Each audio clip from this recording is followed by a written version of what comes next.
Les amis, nous allons parler de l'avenir des relations entre le Congo-Brazzaville et le Rwanda. Nous allons vous parler de la situation qui se passe au Congo-Brazzaville actuellement. On va essayer de comprendre quel est l'avenir, qu'est-ce qui va se produire demain. Qu'est-ce que les Congolais doivent attendre de fait que le Congo ait cédé ses terres aux Rwandais. Qu'est-ce qu'il faut attendre? Pour comprendre cette situation, je serai très rapide, hein, c'est une petite vidéo, juste pour donner des éléments de réflexion afin que nous puissions débattre, surtout les Congolais, ensemble nous puissions débattre et savoir quelle est la réponse à donner à cette situation. Pour comprendre cette situation, je veux me permettre de résumer en quelque sorte, prendre les grandes lignes du conflit israélo-palestinien et du conflit Russie-Ukraine. Ce n'est qu'en allant dedans que nous pourrons comprendre ce qui va se passer au Congo. Parce que l'histoire se répète toujours. Il n'y a rien qui est nouveau. Ça se répète toujours. Eh oui, c'est l'histoire, c'est ça, c'est comme ça que ça a été fait. Et on ne peut pas échapper à cette règle. Hein? Les mêmes causes produisent les mêmes effets. Je répète, les mêmes causes produisent les mêmes effets. Le Rwanda, Israël, l'Ukraine ont un dénominateur commun.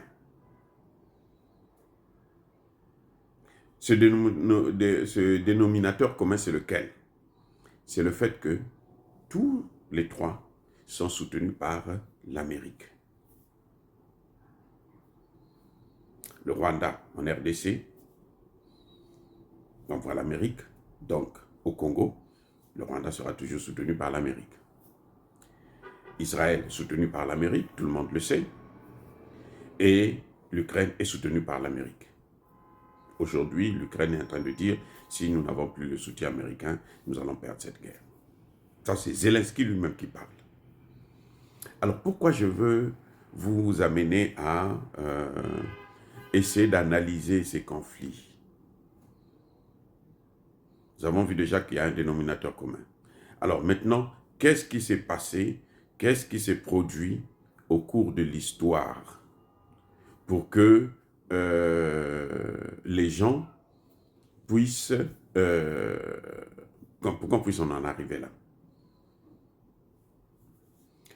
Vous savez que l'Ukraine a été créée au début des années 1900.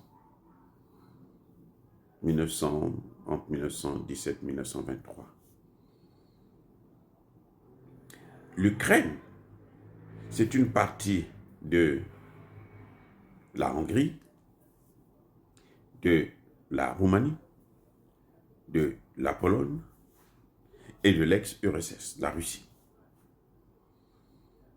L'Ukraine, c'est ça. Hein? L'Ukraine, ce n'est pas un État qui est né. Non, l'Ukraine est née comme ça. Mais l'Ukraine était la capitale. C'est là où est née la Russie. La Russie a commencé avec Kiev. Alors, pour des raisons politiques,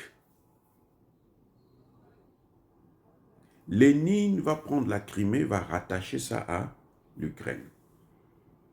Je répète, pour des raisons politiques, pas pour des raisons matérielles ou quoi, politiques. Lénine va prendre la Crimée, va rattacher ça à l'Ukraine. Quand vous faites par exemple les départements, hein, notamment pour les Congolais, on dit, bon, Brazzaville va s'étendre, par exemple Kinkala va faire partie de Brazzaville. Le jour qu'il y aura des problèmes, on veut diviser les territoires. Probablement que Kinkala, si les gens ne sont pas préparés, probablement que Kinkala va faire partie de Brazzaville. Puisque ça fait partie de Brazzaville, on attache ça à Brazzaville. On va étendre la région de Brazzaville jusqu'à Kinkala. Ça y est, c'est fini, c'est parti. Donc, la Russie, c'était comme ça aussi, l'Ukraine. C'est Lénine qui a pris la Crimée, là, qui a rattaché ça à l'Ukraine. Oui. Alors, quelque temps plus tard, pendant quand il y avait l'ex-URSS, la partie de l'Ukraine était quasiment le grenier de l'ex-URSS. C'est-à-dire que la nourriture, l'essentiel de la nourriture venait de là-bas. Là-bas, il y avait des grands agriculteurs, il y avait des grands champs, ainsi de suite. Et notamment où? Dans le Donbass. Et c'est ce qui est resté. C'est pour ça que l'Ukraine est un grand producteur de céréales, de blé et autres. La Russie est aujourd'hui producteur de blé parce que la Russie, depuis les sanctions de 2008, 2014, la Russie a commencé à produire en masse les céréales et autres pour ne plus dépendre de la communauté internationale. Parce qu'avant, la Russie achetait le blé sur le marché international. C'est maintenant que la Russie s'est lancée dans la production et elle produit son propre blé. Alors, vous voyez bien que le fait de faire des changements géographiques, ça peut entraîner des conséquences. Et parfois, ceux qui signent les accords ne sont plus là quand il y a les conséquences. C'est pareil pour la Palestine et Israël. Israël est créé après la Seconde Guerre mondiale. Vu ce que Hitler avait fait aux Juifs, les gens ont décidé donc de créer un État pour que les Juifs puissent aller occuper cet État. Même si ils sont disséminés dans le monde entier, dans tous les pays du monde, vous avez des Juifs. Mais là, ça c'est un État pour eux, non? Même quand ils vont dans le monde, là, eux, ils doivent venir, chez eux, c'est là. Le président Erdogan, pas moi, le président Erdogan, nous a sorti la carte de la création, depuis la création jusqu'à nos jours. On a Israël occupé à peine, je dis bien à peine, peut-être 5-10% du territoire palestinien. Quand ils ont commencé là, c'était vraiment, il n'y avait pratiquement pas des... C'était palestinien. Jérusalem, Tel Aviv, partout là, il n'y avait que des Palestiniens. À partir du moment où les Nations Unies, soutenues bien entendu comme toujours par, je vous ai dit, ils ont un dénominateur commun par les États-Unis, alors ils ont agrandi le territoire. Et aujourd'hui, Israël, c'est plus de 80% du territoire palestinien. Vous voyez, ça a commencé comme ça, comme un jeu, un peuple, une minorité qui vient, qui s'agrandit, qui est puissamment armé, hein, et puis, bon, qui occupe tout. Mais qui les a armés? Qui soutient? Qui bloque toutes les résolutions du Conseil de sécurité concernant Israël? Ce sont les États-Unis, parce que les États-Unis les soutiennent. Pourquoi je vous parle de ça? Pour comprendre le conflit du Congo. La crise qui est en train de naître au Congo-Brazzaville. Je dois vous rappeler encore que je suis spécialiste de la prévention des conflits. Ce que j'ai créé moi-même au niveau des Nations Unies. La prévention des conflits et la justice transitionnelle. Et ce que je suis en train de faire là, c'est mon travail, c'est la prévention. Je suis en train de prévoir. Je veux que les Congolais sachent. Je veux que la communauté internationale sache. Je veux que les Rwandais puissent savoir où est-ce qu'on est en train de partir là. Alors, vous avez tous appris que le président Sassou Nguesso a cédé 1-2% de terre congolaise aux Rwandais. Il a pris, il a donné. Rwandais, venez. Sous prétexte qu'il vient pour produire, faire l'agriculture. Alors que M. Sassou Nguesso sait très bien que le Congo a des ingénieurs, qui sont disséminés partout dans le monde, qui ne cherchent qu'une opportunité pour mettre leurs connaissances au service de notre pays. Il y a plein de Congolais formés du nord au sud dans le domaine de l'agriculture. Mais le président Denis Sassou Nguesso a préféré aller prendre les Rwandais.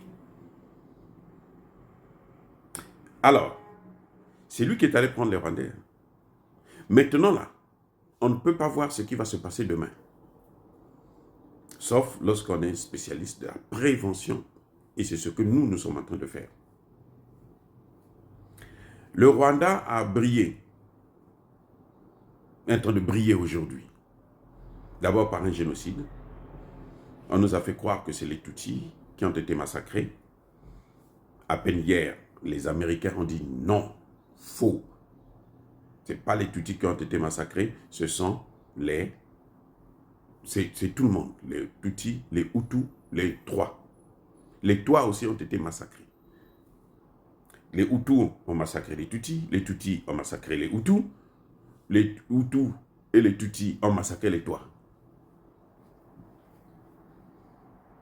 Parce que les Twa sont comme une sous-ethnie et les Tutsis, ce sont des leucodermes de l'Afrique, les leucodermes noirs. Et eux, ils croient à ça. Hein? Ce qui est terrible, c'est que les Tutsis croient qu'eux, effectivement, ils sont des blancs à peau noire. Oui, c'est que quand on est dans ce genre d'imbécilité, je vous garantis, rien de bon ne peut sortir de vous. Bref, ils ont brillé donc par le génocide. En 1994, on vient de célébrer les 30 années du génocide. On célèbre le génocide.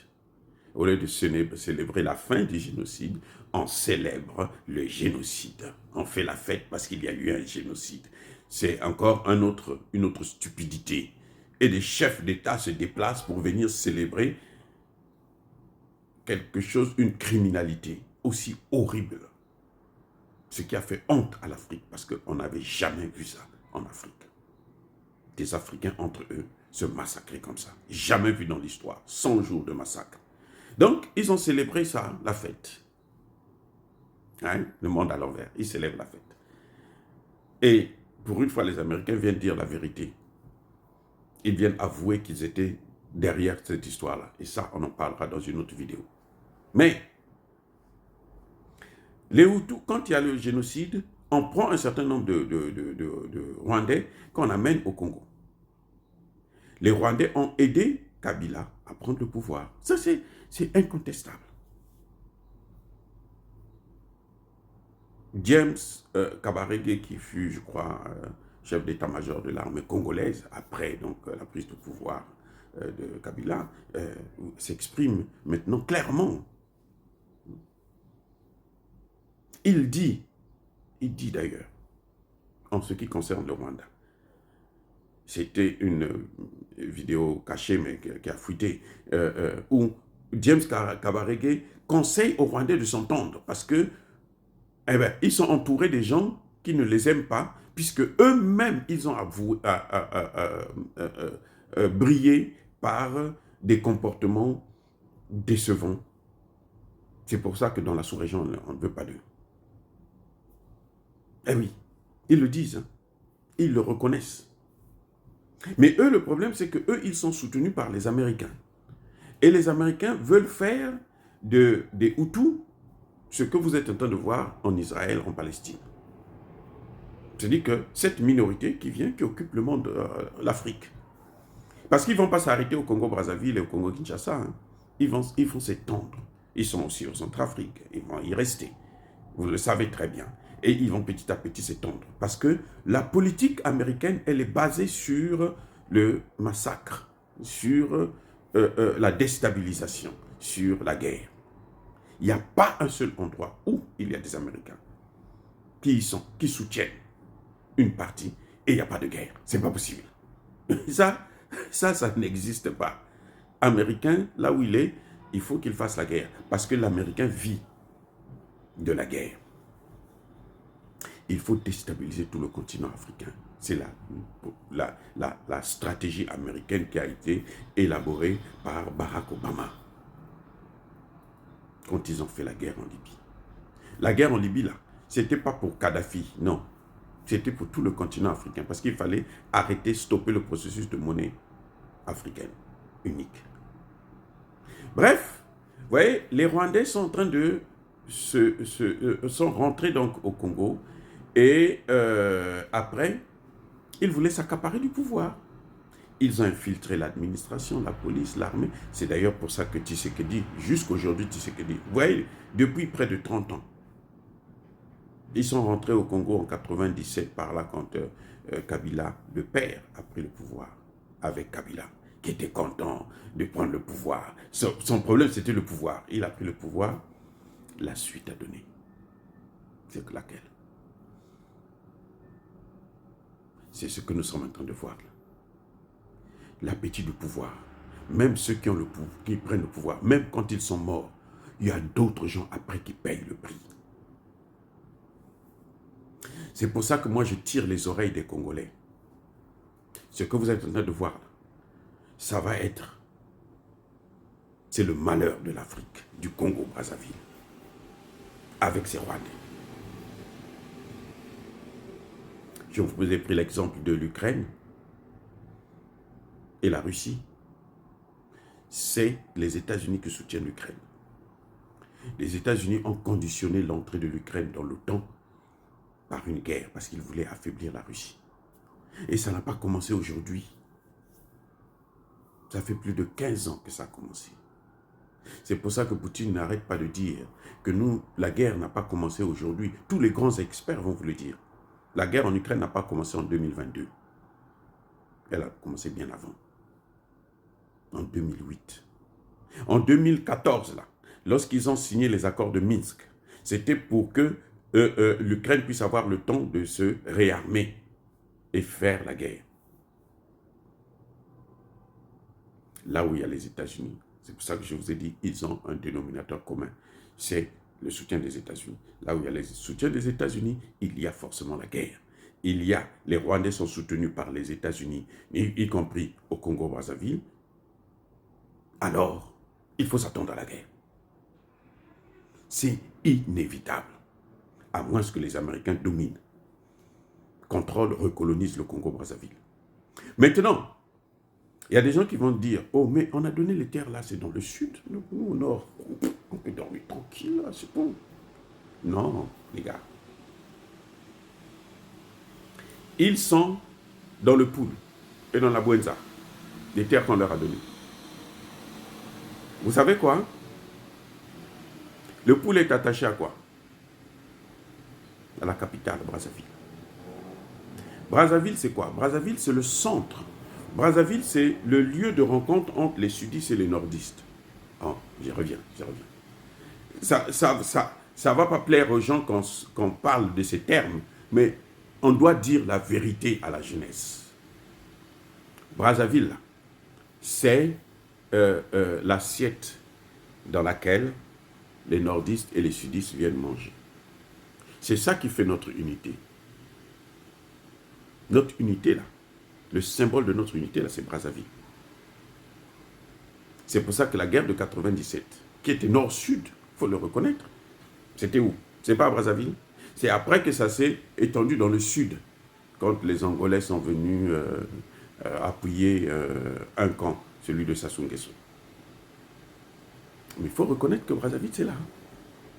Comme le Poul est attaché à Brazzaville, il ne peut pas avoir une guerre dans le Poul sans que Brazzaville ne puisse être affecté.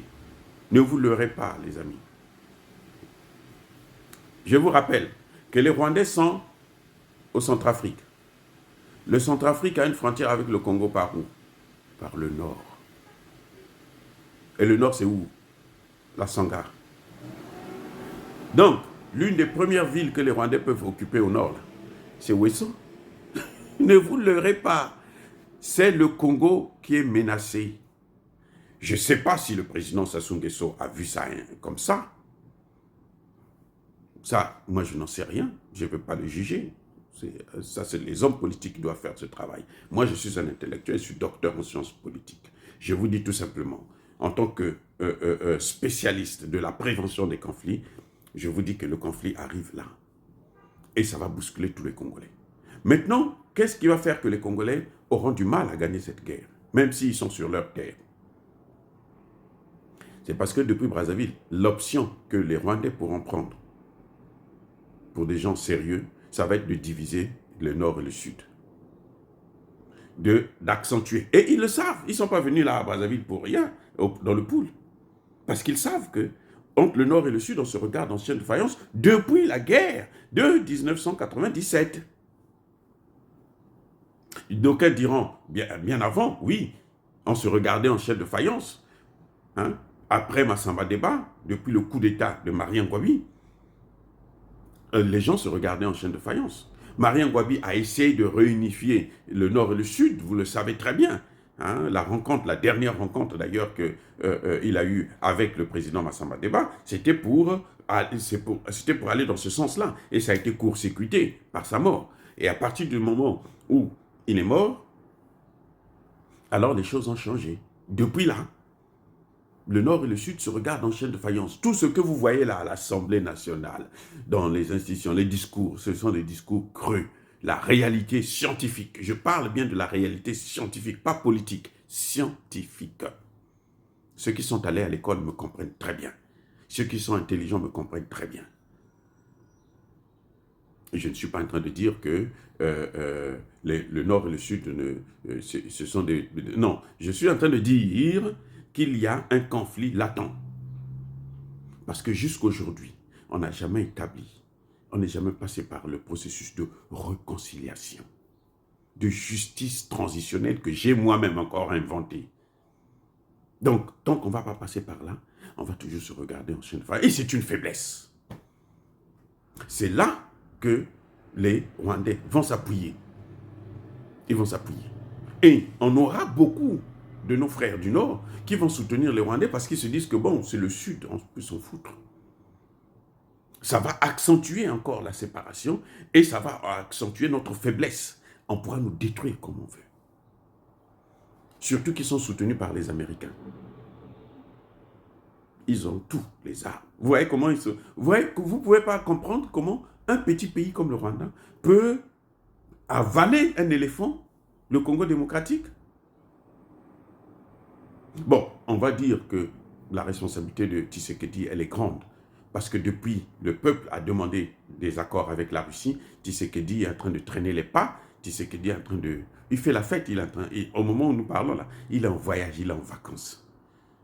C'est comme si à Goma, il y avait des vacances là-bas. À Goma, là, il n'y a pas de vacances. Hein. Tous les jours qui passent là, on est en train d'en massacrer. Lui, il est parti en vacances aux Bahamas. Après, il va venir voir son frère Emmanuel Macron, le complice du Rwanda. C'est-à-dire que c'est ça notre problème. Ce que je suis en train de vous dire là, ce n'est pas ce qui va arriver demain. Non. Ils viennent pour planter les tomates, le piment. On leur a dit que nous, on est des gros mangeurs de piment, donc il faut qu'ils viennent nous apprendre comment il faut planter le piment. Alors que je vous ai sorti une vidéo, vous allez sur ma chaîne, vous allez voir plein de vidéos où je parle des Congolais qui ont fait des preuves dans le domaine agronome. Il y a un Congolais qui est en train de produire la tomate au Sceau, Max Félicien, un grand producteur de tomates au Maroc, un Congolais de Brazzaville. Donc, ce n'est pas, il est allé en Maroc en 96 à peine. 96, hein. Ça fait moins de 30 ans, 28 ans seulement. Aujourd'hui, il est un grand producteur, il exporte en Europe, un peu partout dans le monde. Donc, des grands producteurs comme ça, ils peuvent bien gérer les terres qu'on donne aux Rwandais. C'est-à-dire que où nous ne sommes pas intelligents, où nous sommes méchants, c'est tout. On ne voit pas. C'est-à-dire que c'est incroyable. Donc, mon rôle à moi, c'est d'ouvrir les yeux des Congolais. Que les Congolais sachent que ce qui est en train de se passer là, quand cette bombe va exploser, même Sassou Nguesso ne sera plus en vie. Peut-être même Christelle, le fils, ne sera plus là. Ça va être les enfants de Sassou, les petits-enfants, les arrière-petits-enfants qui vont payer le prix, qui seront les esclaves des Rwandais, si on ne prend pas des dispositions pour arrêter cette hémorragie dès maintenant, avant que ça n'explose. On ne va pas me dire que nous sommes des xénophobes, comme l'a dit un homme politique congolais quand on parlait d'une femme rwandaise qui était autour de la présidence et qui prenait de grandes décisions, au détriment bien sûr du Congo. Mais nous ne sommes pas bêtes, à moins d'être soi-même bêtes pour penser que les Congolais sont bêtes pour ne pas comprendre ce qui est en train de se passer. Bref, je veux dire que ce n'est pas la xénophobie. Nous avons des Maliens, des Sénégalais, les grands commerçants là, les petits détails, c'est qui? Ce sont lesquels? Mais ce sont les étrangers, non? Les Maliens, maintenant il y a même des Libanais. Notre économie, notre commerce est tenu par des étrangers. Mais on ne peut pas continuer. Un pays ne peut pas vivre aux dépens des autres. Donc nous n'avons pas besoin, ce n'est pas question de xénophobie. Parce qu'il y a déjà beaucoup d'étrangers chez nous. Et on les accueille toujours. Et nous n'avons pas de problème. Même les Chinois sont en train de venir s'installer au Congo. Mais ce que nous ne tolérons pas, c'est de prendre les terres comme ça, au vu et au su de tout le monde, sans l'accord même de ce Parlement fantoche que nous avons, sans passer par un référendum pour que les Congolais disent que bon, nous on cède nos terres pendant 100 ans aux Rwandais. C'est ça la procédure. Donc on voit bien qu'il y a quelque chose de caché. Et puisqu'il y a quelque chose de caché, mais quand ça va exploser là, mais ceux qui sont à l'origine de ça ne seront même plus vivants. Si c'est pour que le fils remplace le père, on se dit que bon, les Rwandais qui viennent, parce que pour la plupart, ceux qui viennent, ce sont des militaires. Si vous ne le savez pas, ce sont des militaires. Les Américains ont préparé, ils préparent tout. Ils savent. Les Américains veulent recoloniser tout le continent africain. On va prendre l'est du Congo démocratique, on va prendre le Congo-Brazzaville, parce que le Congo-Brazzaville, on va le prendre, c'est clair. Je vous ai bien dit que s'il y a une guerre, ce qui va se passer, c'est que les Rwandais vont accentuer, vont s'appuyer sur le conflit latent qu'il y a entre le nord et le sud, en s'attaquant à la capitale. Dès qu'ils prennent la capitale, il y a une coupure. Même si les nordistes veulent venir sauver, aider les sudistes, ou les sudistes veulent se rallier avec les autres, ils seront coupés à partir de Brazzaville. Comment vous allez rentrer dans le pool? À moins de contourner autour du Gabon et autres, machin, tout ça. C'est trop long, c'est trop passer par Zanaga, Bambama pour sortir dans la Lekumu et puis revenir encore. Mais c'est trop lent. Le Congo démocratique ne va pas vous laisser vous aider non plus, parce que le Congo démocratique est en train de subir là, puisque eux, quand ils vont prendre la Brazzaville, ils vont prendre aussi le Congo démocratique, après ils vont s'attaquer à la capitale. C'est ça qui est en train de se passer. C'est-à-dire que ce que nous sommes, ce que les dirigeants congolais sont en train de faire, c'est une bombe atomique contre l'Afrique. Vous savez que le Congo, le Grand Congo, je parle du Congo-Brazzaville, Congo-Kinshasa et Congo-Angola, c'est le cœur de l'Afrique. C'est pour ça que vous voyez comment l'Afrique centrale n'avance pas. Même l'Afrique de l'Ouest avance mieux que l'Afrique centrale. C'est parce qu'il y a la guerre au Congo démocratique. Et le Congo de Brazzaville ne peut pas décoller si le Congo démocratique est dans cet état. Et comment on peut expliquer ça aux gens? Ce n'est pas question que nous, on dépend du Congo. On a des matières, on a découvert, là où les Rwandais sont en train de prendre, là, dans le pool, là, il y a le coltan. Ils sont en train de chercher, c'est quoi? Et c'est ça d'abord qu'ils cherchent. Il y a le coltan, là. Au Rwanda, là, il y a des usines de transformation du coltan. Au Rwanda. Mais au Rwanda, il n'y a pas de coltan. Vous savez d'où ça vient? Ça vient de la RDC. Maintenant, ils veulent s'accaparer de ce qu'il y a au Congo-Brazzaville. C'est tout. Voilà le problème. Mais, attendez, Les Congolais doivent réfléchir, les dirigeants congolais. Entendez, surtout, c'est-à-dire que ce qui est plus grave, c'est lorsque on sait que Sassou Nguesso a passé 40 ans au pouvoir. Les Congolais l'ont accepté, l'ont toléré pendant 40 ans. Et au moment où il s'apprête à terminer, alors il va, c'est comme si le Congo lui avait, je ne sais pas moi, quel mal que le Congo lui a fait, ça c'est lui seul qui connaît. Parce que la guerre de 97, là, c'est lui et l'Issouba, ce n'est pas les Congolais.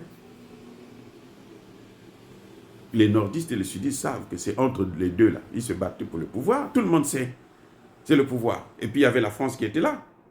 C'est la France qui avait besoin du contrôle du Congo. Elle voulait reprendre le contrôle parce que ils étaient en train de perdre beaucoup d'espace avec Pascal Lissouba. On sait. Même si on ne parle pas, mais on le sait. Mais je suis en train d'avertir parce que ce qui est en train de venir là, ça va être, mais c'est une bombe qui va exploser. Carrément, le Congo avec un K. Donc le Congo-Brazzaville, le Congo-Kinshasa, l'Angola. Voilà le vrai problème. Et les Européens, les Blancs là, ils savent que si nous voulons, si on veut s'attaquer à l'Afrique là, il faut d'abord que nous puissions détruire le cœur. Le cœur de l'Afrique là. Le Congo-Brazzaville, le Congo-Kinshasa, l'Angola. Il y a une partie du Cameroun et du Gabon aussi. Mais c'est d'abord essentiellement ces trois pays-là. Ils sont en train de c'est pour ça que vous voyez, ils sont en train de se battre. Le Rwanda, ce que le Rwanda fait là, ce n'est pas pour le Rwandais, ce n'est pas pour les Rwandais. Non. Mais attendez, si les Rwandais ont trop de terre, ils sont à la recherche de terre plutôt. S'ils sont à la recherche de terre, pourquoi ils vont aller prendre les réfugiés anglais pour les amener au Rwanda? Mais ceux qui vont venir là, vous savez que les fameux réfugiés en question là, il n'y a pas de femmes, il n'y a pas d'hommes, d'enfants, il n'y a que des hommes. Vous savez pourquoi? Parce que ce sont des militaires, ce sont des mercenaires qu'on va prendre, qu'on va envoyer au Rwanda, et ils ne vont pas rester au Rwanda, et on va les installer dans les endroits qu'ils sont en train d'occuper, c'est-à-dire au Congo-Brazzaville, au Congo-Kinshasa. Mais comment on peut... C'est-à-dire que nous, c'est comme si nous n'avons pas de cerveau. Nous, en fait, nous, on n'a pas de cerveau. La seule chose que nous savons faire, c'est jouir. C'est jouir, la jouissance. Le Rwanda travaille pour les États-Unis, pour les pays anglophones. Et eux, ils ont besoin d'occuper l'Afrique. Parce qu'ils en ont marre de se battre pour les matières premières avec les autres. La Chine, qui est en train de prendre le dessus aujourd'hui, la Chine est la première puissance économique mondiale. La Russie est la première puissance militaire mondiale. Donc, ils en ont marre. Leur problème maintenant, c'est s'attaquer déjà de l'Afrique, prendre l'Afrique. Et pour prendre l'Afrique, là, il faut le cœur de l'Afrique. Ils ont échoué au Sahel. Ils ont échoué là. Mali, Burkina Faso, ils ont échoué. Le Sahel est libéré. L'Afrique de l'Ouest est en train de se libérer. Maintenant, ils veulent mettre le paquet en Afrique centrale. Et en Afrique centrale, s'ils ont la main sur le Congo, sur les deux Congos, sur l'Angola, c'est fini. L'Angola, politiquement parlant, là, l'Angola est déjà couché. C'est-à-dire qu'Anthony Blinken marche sur la tête de Lorenzo, là. Il n'y a rien. Nous devrons... C'est-à-dire qu'un grand chef, là, se reconnaît par le choix de ses collaborateurs. Oui. Bonjour, Diakité. Un bon chef se reconnaît par le choix de ses collaborateurs. Et un bon chef, là, un dirigeant, c'est un prévoyant. Tu ne peux pas diriger sans prévoir l'avenir. Même si tu peux te tromper, on peut se tromper, c'est possible. Mais pas aussi grossièrement comme tout le monde le sait. Ta population te dit, non, c'est pas bon. Regardez Tshisekedi est en train d'échouer là, c'est quoi? La population lui dit, va signer les accords avec les Russes. C'est ce que nous voulons. Lui, il est là à tourner. Il va en Belgique, il va en France. Ce sont eux qui sont en train de soutenir le Rwanda. Mais tu vas obtenir quoi là-bas? Mais rien. Rien. Donc vous voyez, ce qui est en train de se passer en Russie, ce qui est en train de se passer en Israël, ce qui est en train de se passer en RDC, devrait interpeller les Congolais de Brazzaville pour savoir que, eh ben, ils vont passer aussi par la casserole. Même si Christelle prend le pouvoir là, ça ne va pas changer la donne.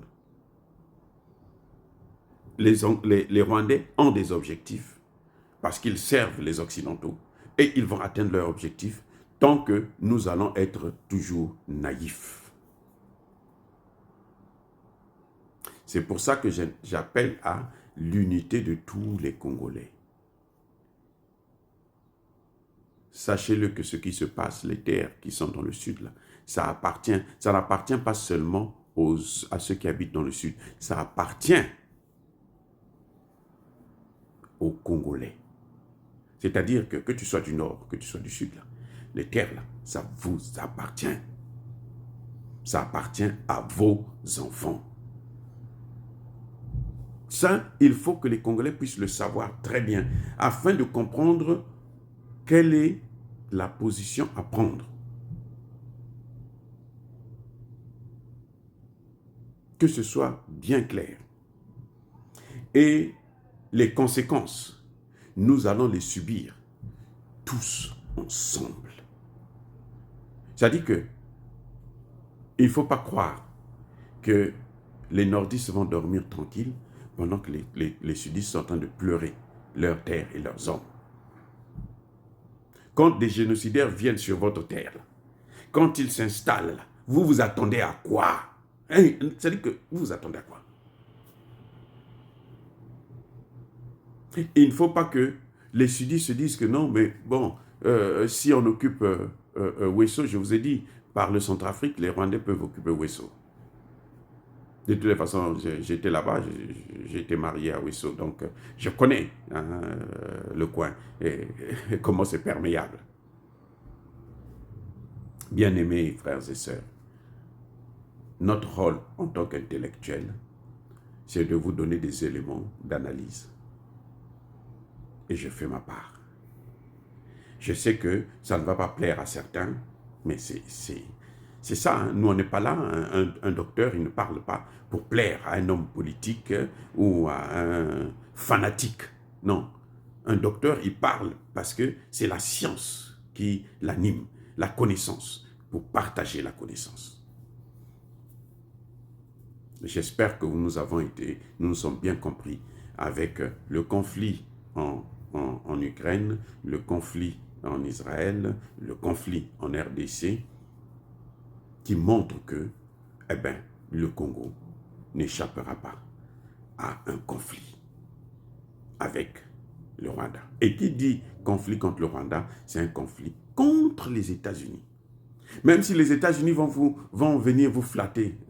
Vous savez, Mobutu était le grand ami des Américains. Il faisait partie de la CIA, comme Kagame aujourd'hui. Hein. Ce sont les Américains. Écoutez bien, ce sont les Américains qui ont dit, celui-là, il faut le tuer. On ne veut plus le voir. Mayele, le général Mayele, le dernier chef d'état-major de Mobutu, quand les Rwandais rentrent à Kinshasa,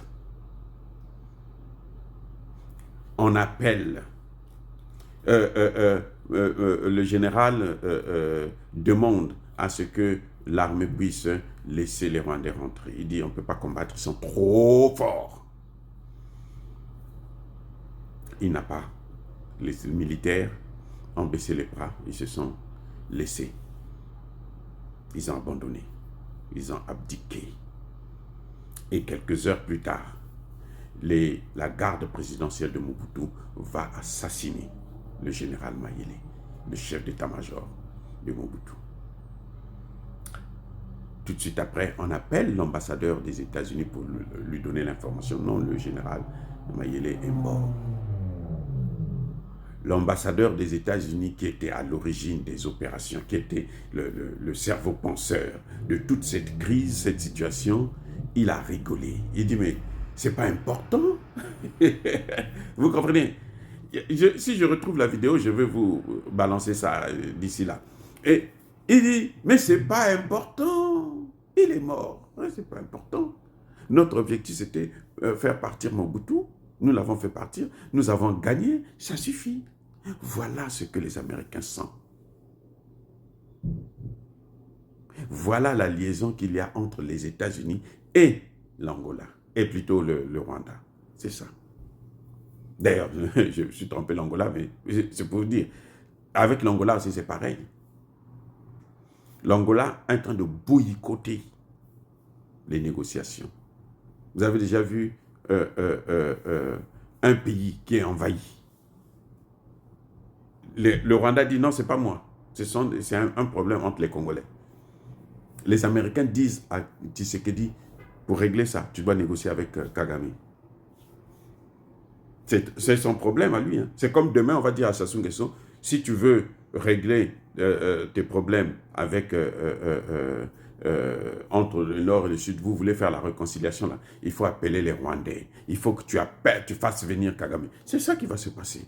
C'est les mêmes causes produisent les mêmes effets. Le chien ne change pas la façon de s'asseoir. Oh, bien-aimés frères et sœurs, je dois vous laisser. Soyez bénis, abondamment bénis par le Dieu des Kémites et par nos ancêtres angélisés. Mais que tous ceux qui persécutent le continent africain, tous ceux qui le pillent, le déstabilisent, je dis bien tous, qu'ils soient noirs, qu'ils soient africains, blancs, chinois, arabes, juifs, indiens ou qui qu'ils soient punis, maudits, foudroyés, neutralisés, écrasés, effacés par le Dieu des Kémites et par nos ancêtres angélisés.